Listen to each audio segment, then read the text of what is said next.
meningkatkan aspek spiritual kita, yaitu kedekatan kita dengan Allah Subhanahu wa ta'ala.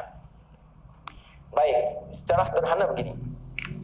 Kalau ada seseorang memberikan kepada Anda satu pemberian, bukankah Anda akan mengucapkan sebuah kalimat tanda ungkapan terima kasih atas apa yang diberikan kepada Anda? Ya, karena itulah kalimatnya terima kasih. Begitu Anda terima, Anda menyampaikan kasih.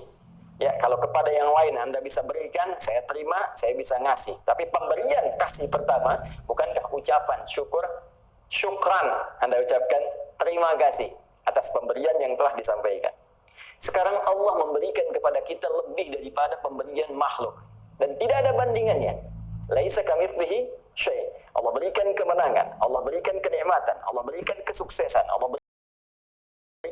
maka bukankah sangat layak dan sangat wajib kita mengungkapkan syukur kita kepada Allah Subhanahu wa ta'ala?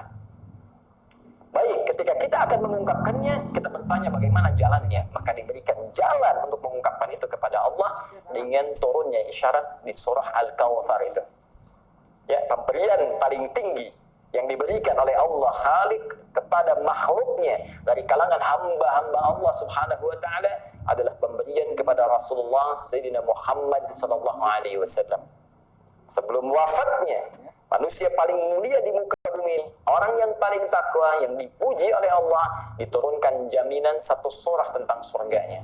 Allah berfirman di surah Al-Kawthar itu, Inna a'tainakal Kawthar. Sungguh dengan segala kebesaranku, kata Allah, aku infokan hal yang sangat dahsyat.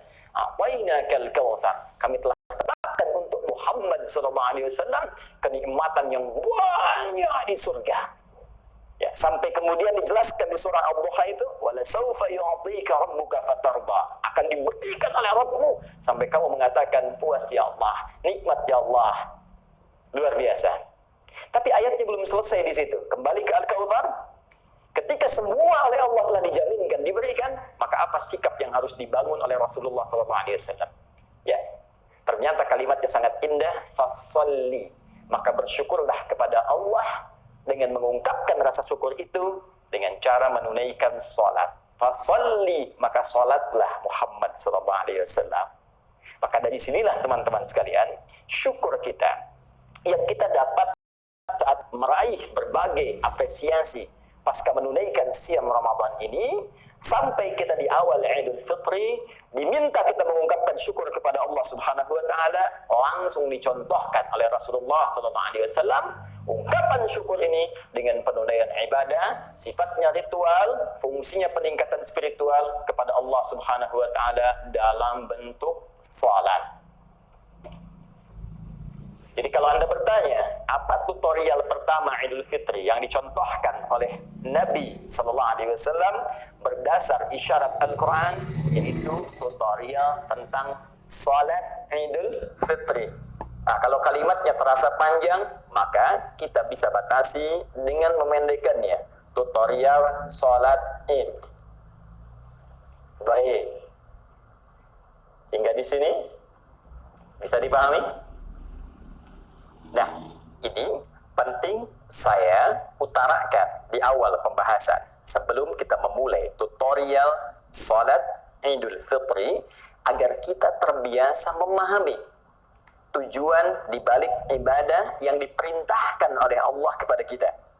Jika akar pemahaman ini telah tertanam dalam jiwa kita, maka motivasi menunaikan ibadahnya bukan sekedar menjalankan formalitas saja, tapi nilainya akan meresap ke dalam jiwa, dan nilai itu yang membangkitkan kekhusyuan kita saat menunaikan ibadah yang dimaksudkan.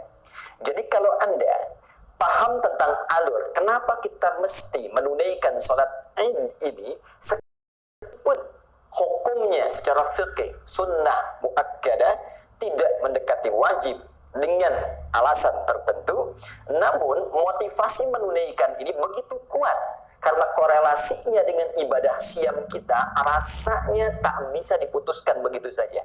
Ya, ada korelasi syukur ungkapan kebahagiaan tanda dari hakikat Idul Fitri. Idul Fitri dirayakan karena kita menang setelah menunaikan siam karena mendapat takwa itu. Korelasinya sangat tersambung. Ini yang menjadikan fitrah setiap insan beriman semangat menunaikan Idul Fitri bahkan dibandingkan dengan Jumat. Ya, kalau kita ambil standar secara fikih itu Jumat itu wajib mengikat. Nanti saya turunkan beberapa bagian-bagian yang penting ya terkait dengan Jumat dan juga Idul Fitri dalam tutorial. Tapi secara bandingan hukum, Jumat itu di atasnya. Jumat wajib, Idul Fitri sunnah muakkadah, sunnah yang sangat ditekankan. Tapi uniknya, feel, rasa yang hadir dalam jiwa setiap orang beriman, nuansanya agak beda. Coba Anda cek, ya. Orang kan begitu semangat datang, jangankan laki-laki, karena perempuan pun ikut dalam sholat Id ini, semua bertanya, pengen sholat, pengen tanya tutorial. Ya. Jumat yang wajib, tiap pekan datang, feel-nya nggak sama dengan Idul Fitri. Kenapa? Bukan karena sekedar yang ini setahun sekali, yang ini sepekan sekali. Bukan hanya itu, tapi ada nilai yang tersambung dengan Ramadan, ini yang menjadikan semangat.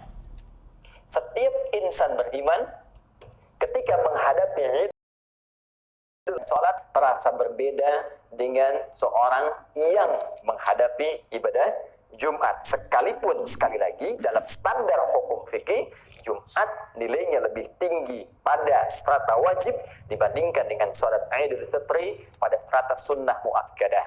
Jadi kita mesti objektif juga. Jangan-jangan kita nekat, semangat luar biasa, nekat yang saya sampaikan dalam konteks positif tadi, keinginan kuat untuk Idul Fitri, tapi Jumat kok malas-malasan. Jadi tidak imbang cara berpikir kita. Baik, kalau sudah paham seperti ini, kita bersiap untuk bisa melihat bagaimana Rasulullah SAW memberikan tutorial cara menunaikan Idul Fitri kepada para sahabatnya, yang dengan itulah kemudian sampai kepada kita untuk diikuti, ditunaikan, dan dirasakan kenikmatannya sesuai dengan isyarat Al-Quran dan Sunnah Rasulullah Sallallahu Alaihi Wasallam. Dengan cepat kita mulai. Dalam rangka penunaian salat Id ini, teman-teman sekalian, maka sebelum kita masuk kepada aspek persiapan ritualnya, akan lebih baik kita coba pastikan dulu ya, dalam kondisi kita saat ini, teman-teman sekalian, berada di zona apa kita dalam situasi pandemi COVID-19 ini. Mungkin ada sebagian yang di wilayahnya merah, ada sebagian yang secara umum di wilayah hijau, yang dengan wilayah merah ini ada kebijakan tertentu dari pemerintah yang mengikat kepada setiap warganya. Pun demikian di wilayah hijau ada kebijakan tertentu yang mengikat pula kepada warganya, yang dengan ini tentunya akan berpengaruh kepada teknis penunaian Idul Fitri.